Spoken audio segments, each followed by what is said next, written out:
Salam Sekapsa bisa santun menuju prestasi dalam kompetensi.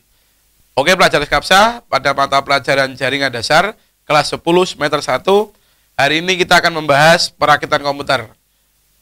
Untuk itu mari kita simak materi berikut ini.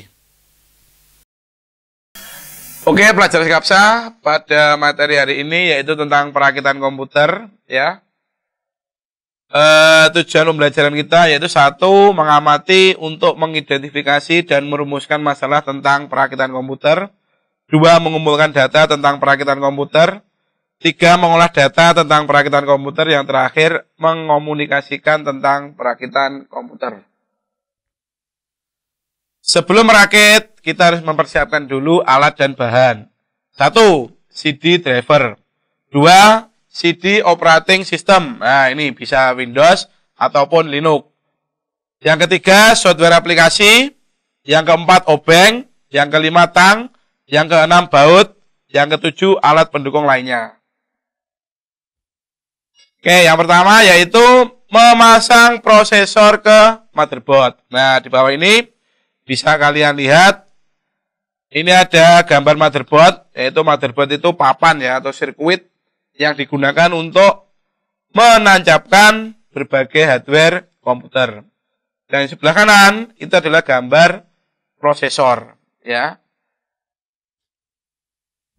Nah, yang pertama yaitu buka tuas atau tarik tuas pengunci soket prosesor pada motherboard. Nah, ini tuasnya.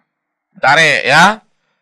Terus yang kedua, sebelum meletakkan prosesor ke soket, lihat tanda titik atau segitiga di sudut prosesor ini. Tandanya, lihat. Terus yang ketiga, lapisi atau oleskan pasta di bagian atas prosesor yang akan dipasang heatsink. Nah, jadi di sini, ini pasta ya. Tidak usah banyak-banyak, secukupnya saja. Pasta ini berfungsi untuk pendingin. Pasta bisa juga disebut dengan cooler. Yang keempat, pasang heatsink di atas prosesor lalu kunci jangan sampai goyang. Nah, ini adalah heatsink ya, kipas.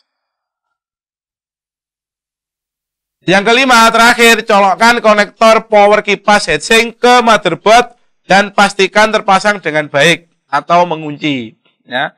Ini adalah langkah-langkah dalam pemasangan prosesor dan heatsink ya. Terus berikutnya itu memasang RAM atau memori ke motherboard. Yang pertama, lihat dan buka tuas pengunci RAM. Nah, di bawah ini ada gambar RAM. Yang kedua, inilah pengunci atau tuas. Yang kedua, pasang RAM dengan benar, lalu tekan RAM sampai kunci bunyi klik ya, kayak helm ya, bunyi klik. Sekarang memasang power supply atau PSU. Power supply bisa juga disebut dengan PSU. Yang pertama, pasangkan power supply di casing. Sesuaikan lubang skrup sesuai dengan skrup casing. Yang ketiga, kunci PSU menggunakan skrup yang ada menggunakan obeng plus. Ya, jadi letaknya di sini, di belakang. Ya, di belakang casing. Sekarang berikutnya itu memasang harddisk. 1. Pasang harddisk pada casing dan kunci dengan baut menggunakan obeng plus. Nah, ini letaknya tadi di sini. Ya, baik di sisi kiri maupun kanan nanti di skrup bautnya. Yang kedua, selanjutnya pada pasang masing-masing kabel pada harddisk. Nah, ini adalah kabel-kabel harddisk dipasang, jangan sampai lupa. Nah, ini tugasnya. Yang pertama, jelaskan langkah-langkah dalam memasang power supply atau PSU. Yang kedua, jelaskan langkah-langkah dalam memasang harddisk. Dan yang ketiga, jelaskan perbedaan harddisk SATA dan ATA. Nah, ini. Perbedaan harddisk SATA dan ATA. Harddisk ATA. ATA, AT attachment atau ATA adalah antarmuka standar untuk menghubungkan piranti penyimpanan seperti harddisk, drive CD-ROM atau DVD-ROM di komputer. Nah, ini ATA ini model lama ya. Harddisk SATA. SATA adalah pengembangan dari ATA. SATA didefinisikan sebagai teknologi yang didesain untuk menggantikan ATA secara total.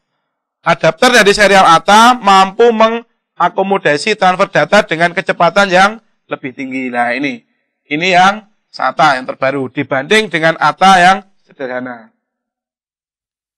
Nah, ini kalau kita lihat dari gambar, ada yang atas tuh ya, yang atas itu ATA atau PATA ya. Yang sebelah kanannya itu SATA. Dari segi konektor juga berbeda. Nah, yang bawah ini menggunakan ATA. Ya, ini ATA. Yang sebelah kanan itu SATA. Ya, dilihat dari kabelnya saja sudah berbeda. Memasang pin group. Ya, setelah semuanya terpasang, yang terakhir yaitu memasang pin group. Kabel front panel merupakan komponen penting pada PC yang seringkali terlupakan pemasangannya. Kali ini, kabel ini memiliki fungsi yang vital untuk sebuah PC. Jadi, kabel pin group itu ada 4. Yang pertama yaitu disk LED, yang kedua power LED, reset, dan power. Nah, ini yang paling penting. Karena kalau kabel ini tidak terpasang dengan benar, dijamin ya, PC tidak mungkin nyala. Nah, petunjuk pemasangan itu ada di buku manual yang disertakan untuk motherboard. Ya, kalau kita lihat dari peta pin group, ini adalah letak front panel, ya, front panel di sini untuk memasang pin group. Kalau kita lihat sebelahnya itu adalah peta juga yang lebih jelas ya. Jadi yang nomor 1, 3 itu untuk HD LED, nomor 5, 7 untuk reset, 24 untuk power LED, 68 untuk power SW. Ya, jadi berikutnya susunan pemasangan kabel front panel. Kabel 1, 3 itu untuk kabel HD LED, 24 untuk kabel power LED, 57 untuk kabel reset, 68 untuk power SW. Sedangkan pin 9 dibiarkan kosong, tidak terpakai.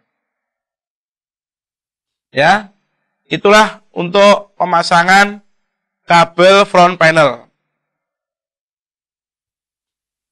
Oke, terima kasih. Baiklah pelajar Sikapsa, demikian materi hari ini mengenai perakitan komputer untuk pengumpulan tugas melalui Google Classroom. Jangan lupa like dan komen untuk mendukung program ini. Klik subscribe dan tekan tombol lonceng supaya tidak ketinggalan informasi, dan share jika menurut kalian video ini bermanfaat untuk orang lain. Sampai jumpa di video kita selanjutnya. Salam Sikapsa bisa. Sekolah berbudaya industri berkarakter wirausaha menjadi idola se-Kediri Raya.